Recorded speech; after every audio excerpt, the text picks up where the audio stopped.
এই জীবনে কিছুই হারায় না এবং কোনো অভিজ্ঞতাই বৃথা যায় না।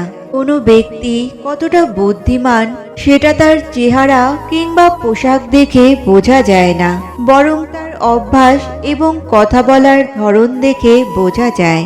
নিজের অধিকারের জন্য অবশ্যই লড়ো, কিন্তু যার ওপর আপনার অধিকার নেই তার মোহ ত্যাগ করাই ভালো। দুঃখ মানুষকে একজন পরিণত মানুষ তৈরি করে, যা পৃথিবীর কোনো জ্ঞান তৈরি করতে পারে না। 1 মিনিটে জীবন বদলাতে পারে না, কিন্তু 1 মিনিটের নেওয়া একটা সিদ্ধান্ত তোমার জীবন বদলে দিতে পারে। দুর্দান্ত কাজ করার একমাত্র উপায় হলো আপনি যা করেন তা ভালোবাসা। আপনি এখনো যদি ভালোবাসার কাজ না পেয়ে থাকেন তবে খোঁজ চালিয়ে যান, ঠিক পেয়ে যাবেন।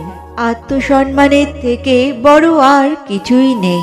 কেউ তোমাকে একবারের জন্য ছোট করলেও তাকে চিনে রাখো এবং তার থেকে দূরে থাকো, কারণ প্রশ্রয় পেলে সে একই কাজ বারবার করবে।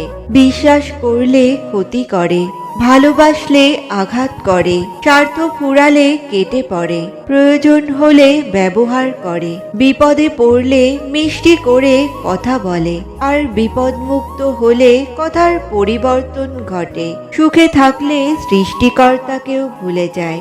এটাই হলো স্বার্থপর মানুষের চরিত্র। একটা মেয়ে তার বাবাকে একটা সুন্দর প্রশ্ন করলো, বাবা, আমাদের উঠানে যে গাছটা আছে সেটা পাশের বাগানে লাগানো যায় না? বাবা বললেন, মারে, ওটা 4 বছরের পুরনো গাছ, নতুন মাটিতে মানিয়ে নিতে পারবে না। মেয়ে চোখে জল নিয়ে বলল, তোমার আঙিনায় তো একটা চারা গাছ আছে, এখন 22 বছরের পুরনো হয়ে গেছে, সে কিভাবে নতুন জায়গায় মানিয়ে নিয়ে বাঁচবে? বাবা একটু ভেবে বলল, এই শক্তি পৃথিবীতে একমাত্র মেয়েদেরই আছে।